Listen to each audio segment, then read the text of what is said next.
Welcome to Radical Dad Podcast, where we dive into the wild and wonderful world of fatherhood with your hosts, Dakota and Kevin. Join us as we explore the highs and lows of parenting, share insightful stories, and challenge the norms of what it means to be a dad in today's society. With a blend of humor and candid conversations, we aim to inspire and empower fathers to embrace their unique journeys. Whether you're a new dad, a seasoned pro, or somewhere in between, you'll find something here that resonates. So grab your headphones and get ready to join the revolution in parenting.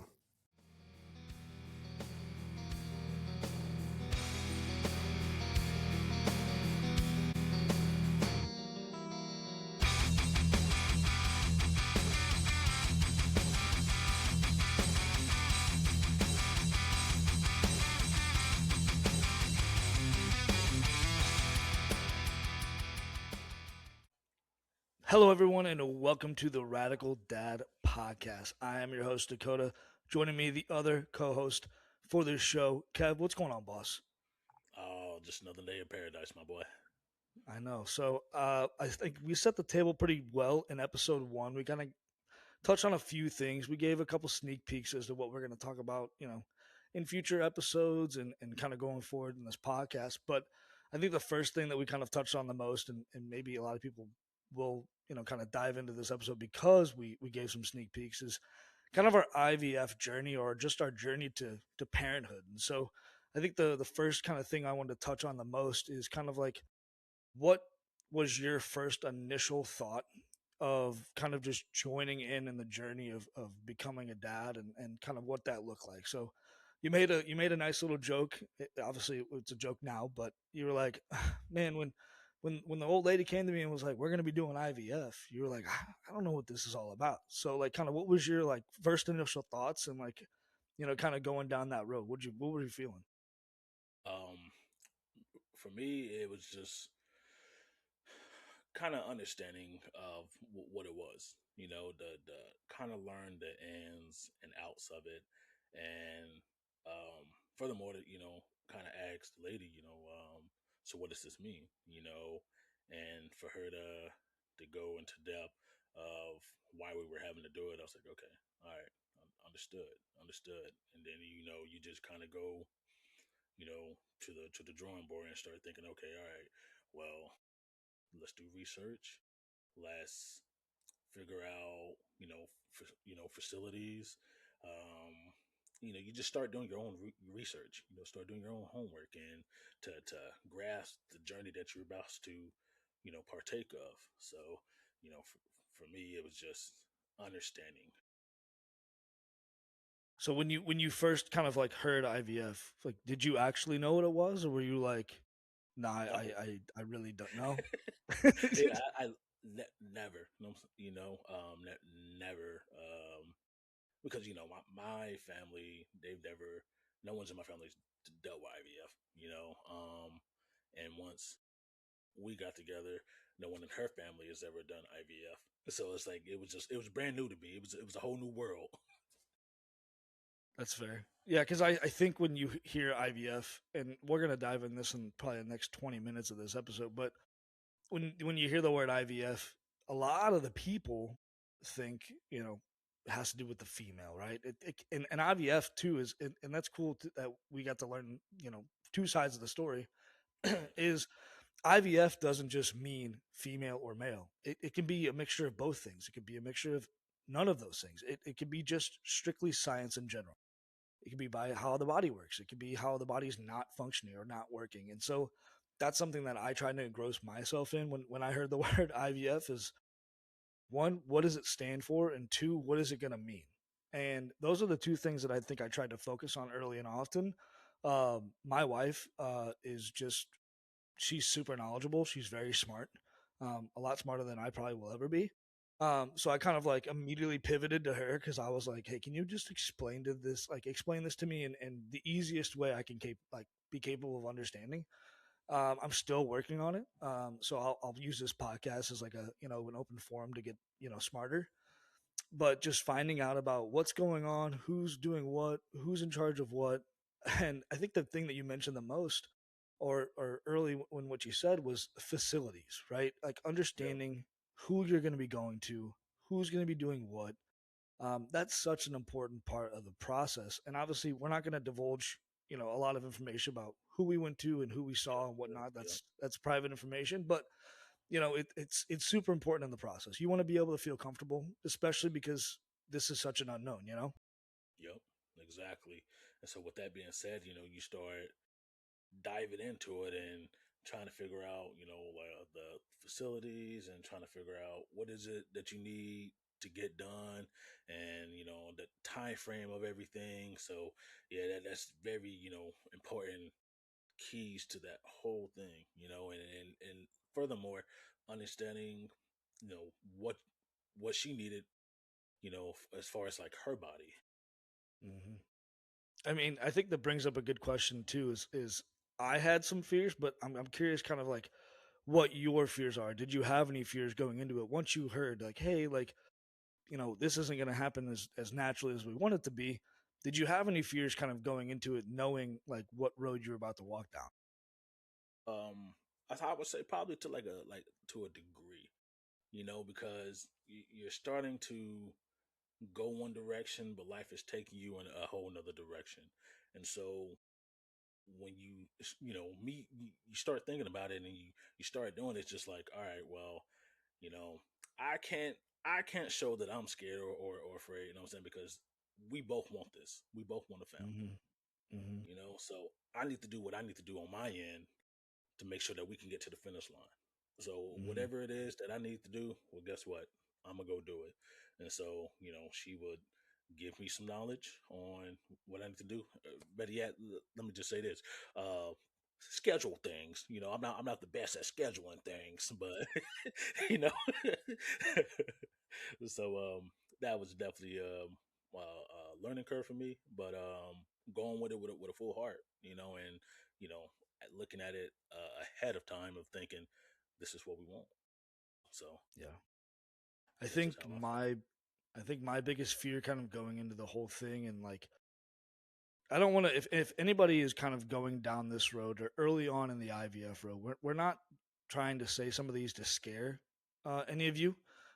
We welcome you with open arms because every journey is going to be different. I think we touched on that a lot in episode one. Is these stories that you hear, and they could be successes, they could be failures, but like every story kind of like makes you who you are, and makes your journey that much more special. And I think one of my biggest fears kind of going into it was the unknown, and I do have a little bit of control issues, and so IVF kind of lets you learn to not have control, and it's kind of like that whole basis, like you are kind of giving your thoughts and your ideas to science, and you're just really hoping that it works in your favor. But I think my fear was just control, like I wanted to be able to have things um, go our way. Like there's so many appointments and so many times where you're just like, oh, this is going to be too good to be true. Or if you got bad news, you're like, oh my gosh, like that's just how it's going to be. And that's the thing with IVF is you kind of have to live and die, unfortunately, by the news you're given in real time. There's going to be days where you hear the worst news and you're just like, okay, well that's it. This is my road. And like, unfortunately, that's the way IVF goes. Is it's not. Sometimes it takes a little bit longer for people to get where they need to be, and for their story to develop, and others, take a little bit less time. For my wife and I, we did IVF for 9 months, or our whole little scenario took 9 months, right? And that is short in some people's books. I've read online, I've seen stories on TikTok, and um, where people are still going through, 24 months or 3 years, or maybe it's year five. And it's kind of heartbreaking to hear, and kind of put yourself in their shoes.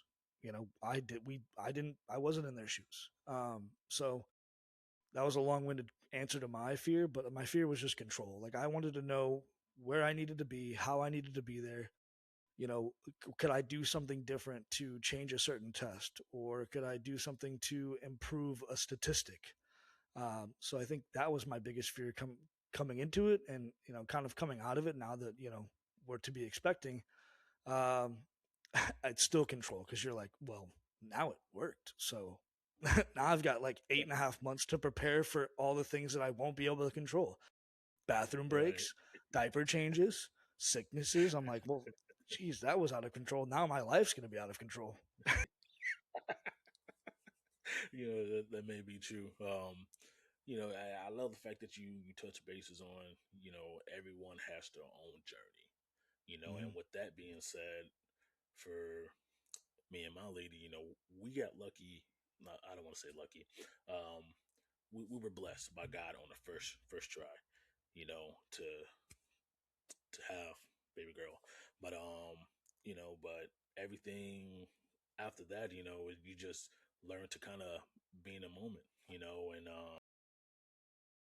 shout out to God because now we're getting ready for another one. But that right there was just a whole trial and errors. But we'll carry on. That brings me to a very very good question that I want. I'm gonna answer it first, and I'm gonna press it to you. And the question for myself would be, did you ever feel angry at God? Right? Like I wouldn't say I'm a very religious human being, but I believe in the God above, and sometimes you just gotta put trust in Him. And the answer to that question for myself was absolutely. Uh, my fear didn't develop in him until I realized that the reason why we were going through infertility was because of me. And, I, you know, dropping a bombshell on this podcast, my wife and I went through infertility because of me, because I was diagnosed with non-obstructive azoospermia. So that's something that if you want to research on your own, I'll probably tell you a little bit snippet of it, but it's a rare thing, and sometimes it's a little rarer than others. And so that's when I started to kind of not not lose trust, but I definitely started to question, like, what did I do? I've always thought of myself as becoming a dad or being a dad, and I kind of put myself in a very vulnerable area because you just don't think, oh, it's not me, it can't be. And so you started to kind of ask and question, and they tell you that in faith too is the moment you start questioning is the moment you start losing, because you just gotta fully surrender and put a lot of trust in Him, and that's kind of where I took myself away, because I started to question myself, like what did I do wrong to deserve that, and coming out of it, we've kind of seen greener pastures, like I said, we're expecting, and so obviously like you kind of the ebbs and flows of IVF. We decided to go, the donor route, but again, it's something that I had to really, really, sit with and think about and understand and be comfortable with. And I think I came out a bigger and a better person. And my relationship with God got closer because truly, like, if I was meant to be a dad, it maybe wasn't the way I expected it to be, but it's the way that He envisioned it to be, and that's where I kind of got more of a real understanding of what our journey is supposed to look like. Sorry for the long-winded answer, but I'll pass that to you, my guy. Did you ever kind of question, or were you ever angry given the fact that that's the path you had to go through? I most definitely question it, and I know the lady did too.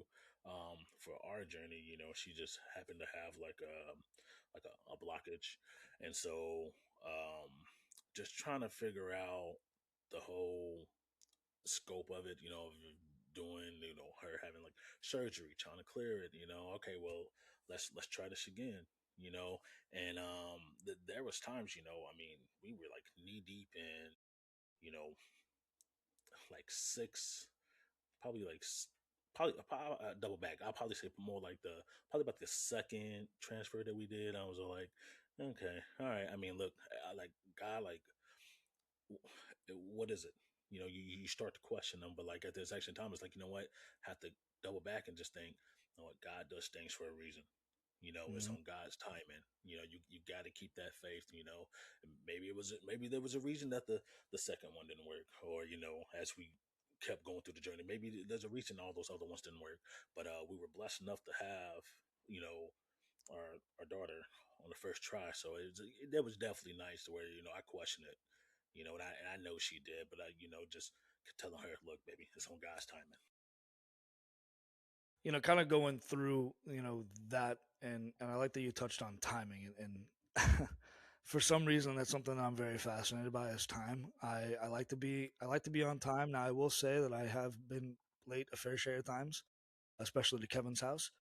But I'm fascinated with time, and I think IVF just makes you realize how valuable time actually is. And the reason why I say that is, you know, obviously being diagnosed with what I was diagnosed with, but also the timing in which we were going through our IVF journey. My sister had just gotten pregnant in December of that year, so obviously last year. I had lost my grandmother to cancer, and one of the things that the biggest joys of my life was being able to, having my grandma live vicariously through her grandkids. And one of my greatest joys in life would have been able to, make her a great, grandparent.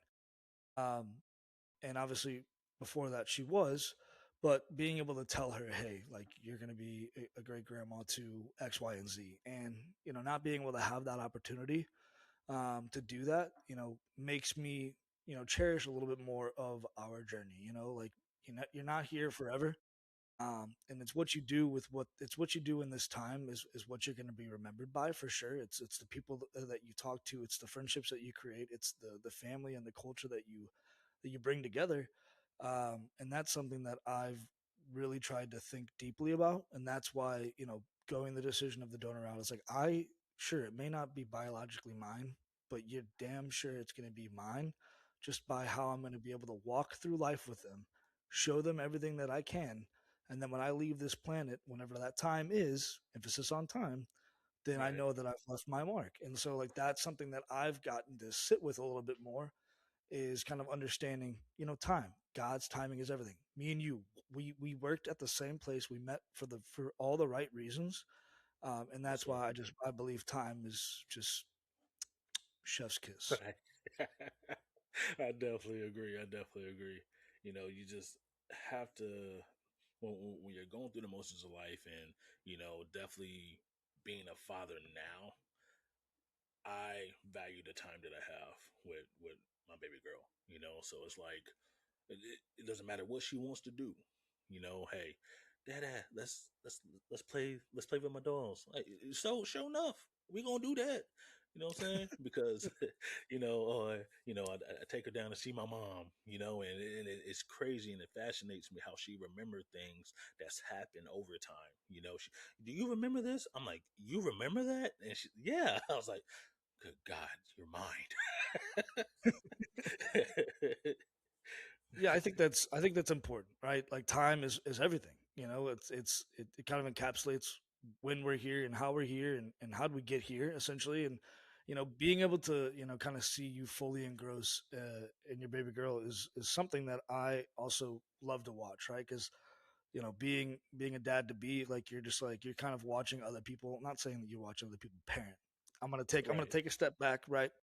But you look forward to those cherished moments, right? Because Yep. those are times in their life, depending on how young or how old they may be, that they're gonna easily remember or easily come back to and be like, oh, Dad, remember this? Or hey, Dad, because I do it myself all the time. I'm 30 years old, and I still talk to my dad about times where he was playing outside and throwing and having a catch with me, or hey, he was teaching me how to ride my bike, like those moments that you're gonna cherish, but also the people and the family you're creating. That's also moments cherished as well. Exactly. I would definitely agree. You know, but it's a beautiful journey, man, and I can't wait to see you and your lady just like attack that full on. I can't wait to hear the endless sleepless nights. Don't tempt me with a good time. I love a good, like, 2 hour sleep sesh. I can nap anywhere. I think that's honestly what my wife would say is one of my biggest flaws. I think is a great asset. Right. As I can fall asleep anywhere. I mean, if the baby wakes up at 2 a.m. and is down by 2:30, give me 10 seconds. I'll be back to sleep. Whereas the wife has a tough time falling asleep. Like Yep. maybe she does Yep. envy me. Maybe we'll find that out once paternity and maternity leave happen, and I'm on Right. I'm on overnight watch. Um, but I'm excited to see where that journey goes. No. Enjoy it, man. Enjoy it. Definitely when we had, there was some times where I was like, I'm trying to wake up here. Like I'm not, I'm trying. But I mean, hey, like it's just something that's unexpected. Like here, but that's the thing too. That's the funniest part is like we were working going through IVF, right? Your goal is to get to the point where you're like, all right, we are about to be parents. We're expecting, right? And then you get to yeah, this point, and then you start asking even more questions. You're like, well, hold on, it worked. Now what? So now I'm like saving things on TikTok. Like they're like things to do before you leave the hospital. And I was like, okay, write these down. Okay. So like do right, this, do that. And then like I'm seeing stuff every day pop up on like, Pinterest or whatever or Instagram. And I was like, well, that's a good thing to do. Like I've got a journal in my iPhone that's like maybe at least a page and a half of things to do when you leave the hospital. I was like, well, if I cross this off, I'm and not then nervous. I'm not nervous, but I just want to be prepared, right? We were talking about control. If right, I can control like some of those things, like maybe I feel like, all right, cool. Like I participated a little bit. My wife's got the biggest my wife's got the biggest responsibility. But I want to be like, oh cool. Hey, did we get like 7 birth certificates? Because that's gonna be important. I didn't even know that was a thing. Like I thought you just got one and just hoped it lasts. Then right, because my social security card looks like it's been ran over and struck through the mud. Like it just like you can make sure you get a couple like 7 birth certificates. I was like, that's a thing. You can get 7. You can get 15. But sorry, I didn't mean to ramble on there. But that triggered me a little bit, Kevin, because I'm like, right. I want to be prepared, Kevin. Hey, look, man, I'll let you know what they. I think with the parenting, you can only be prepared only so much. You know what I'm saying? And even when you get into that hospital, my boy, you can only be as prepared as much as you can. All right. You can only See, control what you control. you say that, and then hold on, Siri's trying to talk to me. Whoopsie, never mind. But no, like you say that, and then I'm looking at all these again. I love social media to death. Don't get me wrong, but sometimes it sends you down a rabbit hole at like 9:30 at night, and you just wake up in a cold sweat at 1 a.m. and you're like, I didn't even think about that. That was a thing. And so I just want to be as prepared as I can. I want to Right, start working on my dad diaper bag. I'm not saying that I already have it in the cart, but I'm just saying like you never know when you're gonna need it. Like I know the baby's like 8 months away from arriving, but like right. always be prepared. I was Yep. never in Boy Scouts. I was never in any of that. But like I just want to be prepared. So like from your perspective, Dad, Yeah. what was like your preparation? I know we're kind of jumping to the end, and I know we're gonna touch on this in like a couple episodes Right. from now. But I just want to get a little sneak peek. Were you like grabbing duffel bags and just packing like 7 overnight clothes? Well, like what was your whole like process? Like were you running through the house and you're like, I gotta get this, I Oh, gotta get that? hey, hey. Look, when it comes to my lady, look, she had everything prepared for me. She had a checklist for me. All right. With that checklist, I was marking everything off. Okay, make sure I got this. Double check it. All right, triple check it. Okay, we good. We got it. Is there anything else that you may have forgot on this list? Kevin's waking up at midnight checking bags, like going through like spreadsheets. He's got an Excel spreadsheet pulled up. I can I see got it three now. Like copies of them. 3 copies. I'm like, checking it 3 times. All right, we good. We solid. Look, I know for a fact it's in this pocket. I know I put this here. Okay, let's go. there's an instruction manual per duffel bag. Like, hey, like if you need the headphones, they're in like the pocket 3 from the left in the over like the flap that you're not gonna see, but you're gonna panic being like, we don't have them. We don't have them. That's crazy. Oh my Hey, gosh.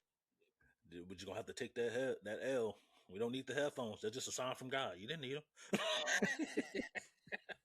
Yeah, you don't have time to listen to some pregame music. Oh No, my not at gosh, that's all. hilarious. Hey, we must dive. We must dive head in first. Let's go. Ke- Kevin's like, give me a beat. I'll start singing a cappella. Hey, don't tell me what a good time because I will. You have me as a guy who enjoys the karaoke every once in a while, Kev. Hey, don't tempt me with a good time with some Chris Stapleton, Tennessee whiskey. Oh My my boy, goodness. I don't even need to be drunk to sing that song. Hand me the mic. Oh. I know we had some fun here in the last couple minutes, but I want to dive on to I think something that as far as like IVF is concerned, we should probably address. One, I think we've touched on this multiple times, but we're going to get into a topic of medicine and just kind of understanding the rehabilitation part of IVF and what our ladies go through. I can speak for my lady, and obviously Kevin can speak for his. They're just absolute salt of the earth people, and what they've put their bodies through to get to the miracle that is a child. um, Definitely does not go unnoticed, especially from Kevin and I. It's a wonderful thing to see, but it's also kind of a sad thing to kind of witness. Administering the medication and kind of watching the person that you have fallen in love with you know put their bodies through so much that you don't quite truly understand what's going on, right? And so um going through that process of the medications and whatnot, like what were some of the big things that you kind of learned early on, that helped in the second round, but also like just kind of helped you understand what was actually going down. Um, I would say like the ones that I remember her doing was like the progesterone shots. Man, like that process of her having to do that, and at first I was scared to do it for her because I was like, I can't do this to you. Like I feel bad. Like I feel like I'm hurting you. You know, Yep. You're fine. You're fine. You know, it'll be quick. So that's one of the ones that she was doing, and then like the progesterone pills. And man, like the list goes on.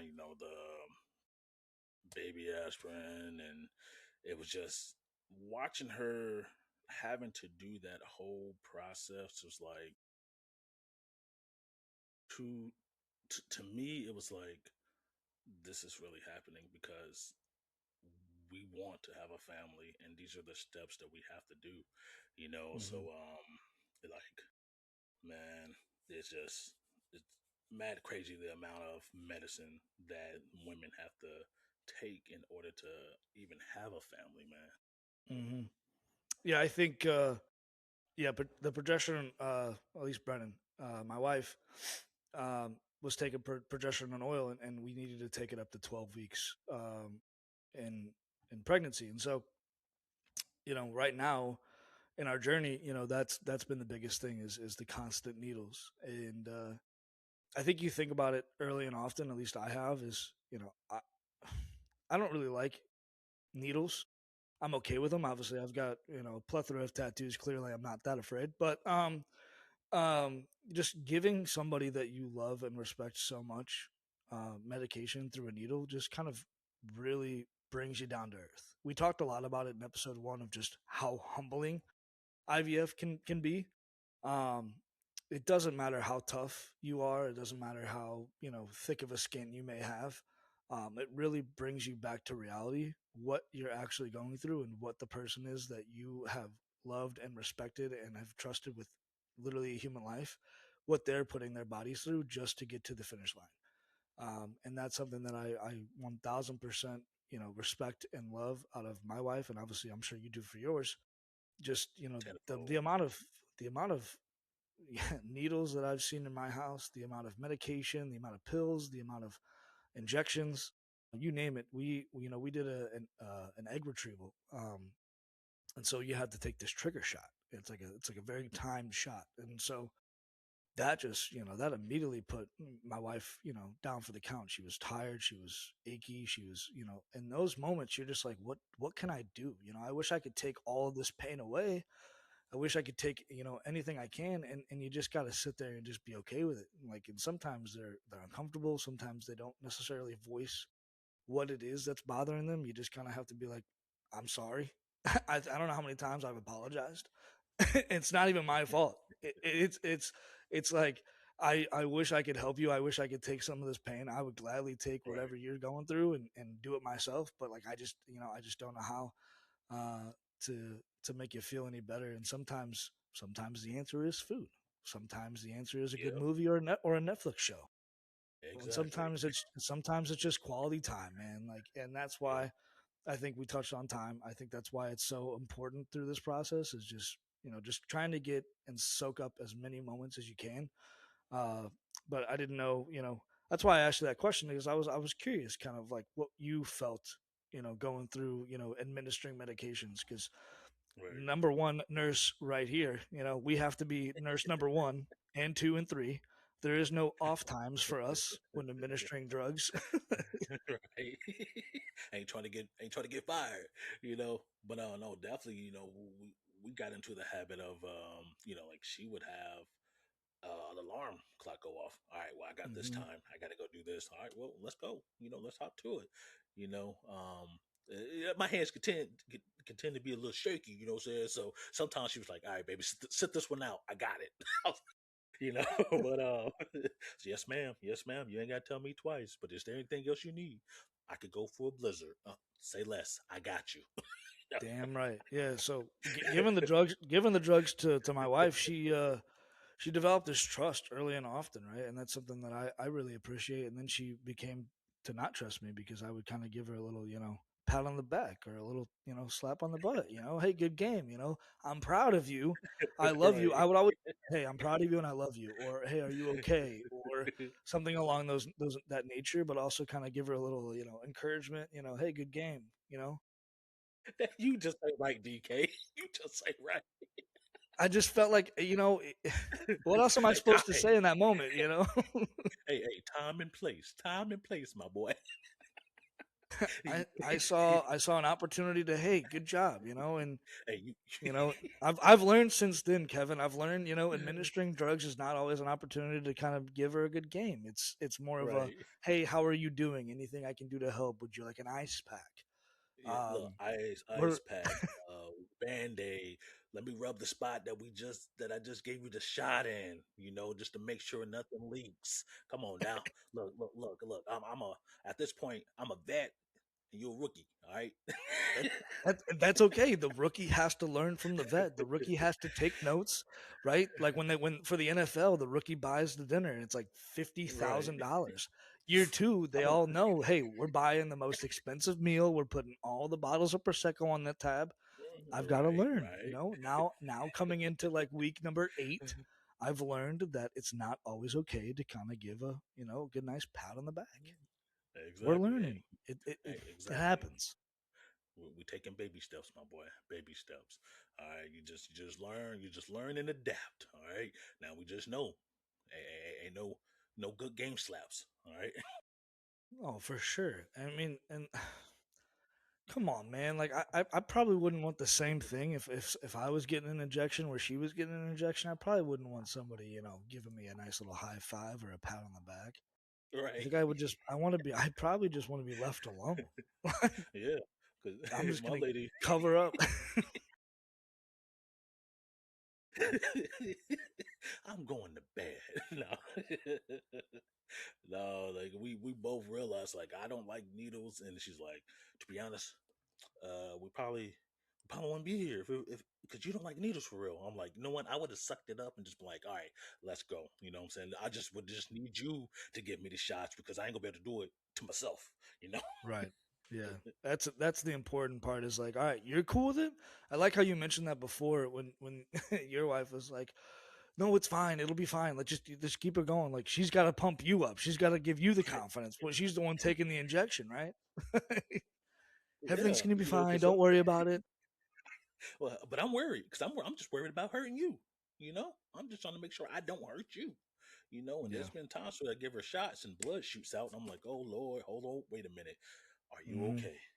You know, Mhm. so it's just, oh, It's fine. Everything's fine. That's what I try to tell Brennan. I was like, "Hey, just letting you know, you're bleeding a little bit, but just stay right there. I've got that right, under control. This is me gloving up, ready to. I've watched enough Grey's Anatomy. I've watched the entire season all the way through. I know how to handle the business.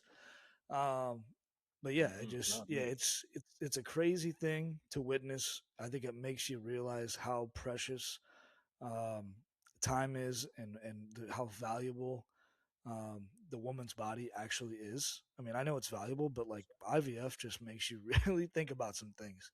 yeah, I know I said it in the last podcast. I'm so glad and I'm so blessed to be born in a generation of science, because in order to get to where we are now, science had to be, a part of it. Obviously, God is in there too, right. but I think science definitely helps as well. One thing I wanted to touch on before we kind of dissolved for the night was, just the whole situation of IVF can be hard on both parties involved. Obviously, the male and the female, but as we've kind of gotten older in life, the biggest thing for us and our responsibility is maintaining our marriage, right?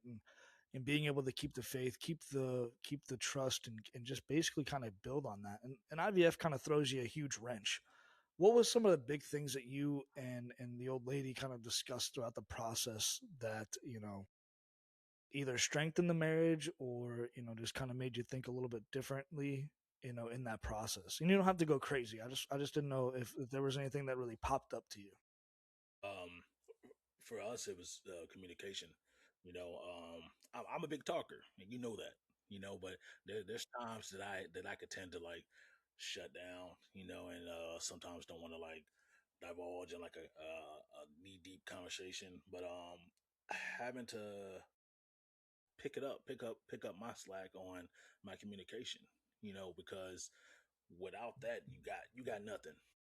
The biggest thing that we focused on was communication and learning to be patient. So for us, that was just the key things. So I like that you mentioned communication because I am, believe it or not, I love to talk, but I'm horrible at communicating. You can ask Kevin. I am the worst communicator at work. I can talk anybody's ear off just about anything that's not work related, but when it comes to work related things, my communication just fails miserably. But getting into my marriage, communication has been one of the things that I feel like we have has its ups and its downs. But the Hmm. thing that I think made us, kind of come together throughout this entire journey was not communication, unfortunately. Right. Was just the vulnerability of it all. And obviously, my wife is an absolute champion. She is just, again, like I said, a salt of the earth human being. And going through this, you learn to be very vulnerable in places and times you didn't realize you had to be or you were going to be, right? And I touched on this at the beginning of the podcast that, early in our journey, I lost my grandmother to cancer. And so we were diagnosed and going through all this IVF stuff. Grandma passes away, and you're just kind of trying to juggle what thing I should be the most emotional about in any given time. And I have a really good job. I do a really good job of suppressing my emotions. So I thought until IVF happened, and then you realize, no, you're just a huge teddy bear. Um, and so you learn to kind of be vulnerable in other places. And I've cried too many times over the course of the last 9 months about things that I didn't even think I could cry about, whether it be seeing, something on TikTok or, you know, a mom and a son or, a dad and a daughter just walking down, the store in an aisle. And it's like, you start to kind of realize that like, it's more than what you know it to be. um, Starting a family, creating a family, just being fully engrossed in that, you tend to be a little bit more emotional in places that you didn't really know you could be. So being able to be vulnerable is something that I've learned. Um, that it is okay to cry. I'm not going to cry now. I'm not that big of a Right. softie, but unless Kevin, makes fun of me. But learning how to cry and learning to be, present with your emotions. Like I said, I am really good Right. at suppressing, and I know a lot of guys out there are probably just like I am. It's okay to suppress, but it's also okay to be emotional. It's Yep. for Yep. me like being able to be a dad was an emotional thing. Like being diagnosed with NOA, the immediate thought was this is my fault. And so you kind of sit there in a little bit of a depressed area. Now I don't really like saying depressed. I was angry, I was lost, but I was never down, right? Like I always kind of thought, okay, what next, but you start to kind of like feel like this this wave of emotions. You're like, damn. And you just don't know how to express it. Sometimes, I'd go to the gun range, or I'd go to Kevin's, or I'd go play 18 rounds or 18 holes of golf. And that was my way of kind of getting that emotion out. But sometimes I've learned it's way easier to just kind of get a good cry, because things are emotional, man. Like, life does get a little bit too chaotic. And Yeah. sometimes it's okay to kind of let things go, tears, emotions, raw energy. It's okay to kind of express that, because it's good to kind of get that out and kind of be on a blank slate. So that was my Right. long-winded answer to that. But yeah, it's okay to cry, everyone. Dakota's a big Yep. softie. Now that you've learned that. No, not at all. Not at all. And just to pivot on what you said, like, I learned to be emotional as well because my mom would say, "You never used to cry, but ever since we had our daughter, you know what I'm saying, like I'm emotional. Like there's Hmm. things that she do that like make me tear up a little bit, you Yeah. know, and yeah, but just sometimes, man, like becoming a father is a beautiful journey. So like I've learned to be more emotional Yeah, as well. absolutely. I think that's the biggest part of the journey itself is kind of, one, you're learning more about, life, but you're also Right. learning the most about yourself. Exactly. You're putting yourself in such a vulnerable state, that, again, we this IVF is like a surprise to everyone. Like, it's not something that, unless you're like born with something and early on, then it doesn't become a surprise. But for Kevin and I, it was a surprise. It's just kind of like learning in the moment. And the best thing that's happened is, learning more about yourself. You're only going to become better from learning more. It's never going to be that the way, like the other way around. Nobody will ever say, you read that entire book, you've like learned nothing. No, you're going to learn something. So you're obviously Yep. gaining knowledge, and the best knowledge you can gain is the thing that's coming from you, right? Like, how to be a better person. Obviously, IVF is going to teach you how to be a better dad, because like Yep. you've already gone through so much stuff. You're like, oh, nothing can stop me now. But no, I think it's a really cool thing that we get to learn, going through these journeys. Obviously, our separate journeys, but just kind of learning how to become a better human being, given the circumstances we were given. We didn't ask Yes. for it, but hey, it's here. Yep. Yep. It was the cards that we were dealt. So you know we're just kind of learning as we go, and it's definitely been worthwhile, man. It's been worthwhile. Yeah, it's been it's definitely been a trip. I'm excited to kind of see where, you know our journey goes. Obviously, we're still young in our journey to parenthood, and so obviously we're going to be, letting it loose here on this podcast and kind of giving you a little bit of snippets of our lives, what we're going through, what we're expecting, how it's been. If you tune in up until, when our babies are born, I'm sure you're going to hear about some struggles. You're going to be hear about some stories, some sleepless nights. And we're looking forward to it. Honestly, we talk about it, and I'm sure we, laugh about it now, but it's stuff that we've all, thought about, prayed about, you know, been excited about, and to be able to live it. Thinking about it's fun, but living it's even better. Yes, sir. Yes, sir. Definitely is, man.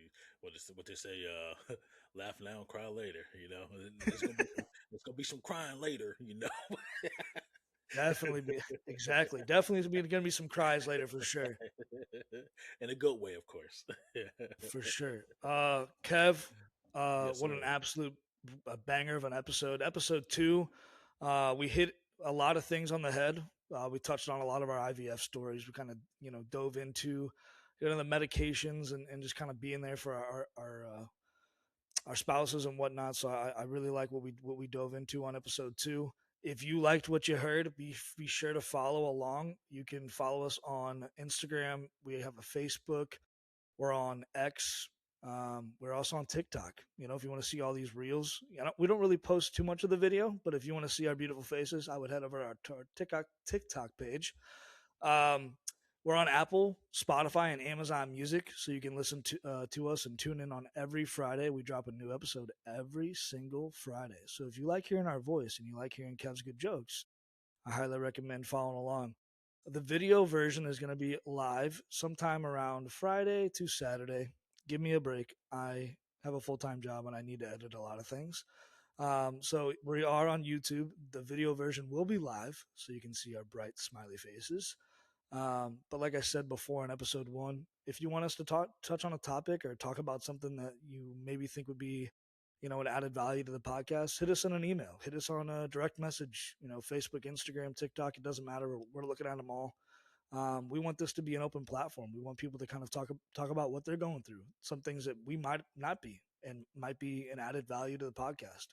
But we just want to thank everyone for tuning in and listening, and be sure to check us out on Apple, Spotify, and Amazon, and check us out on all the socials. But Kev, until next time, see you. Peace.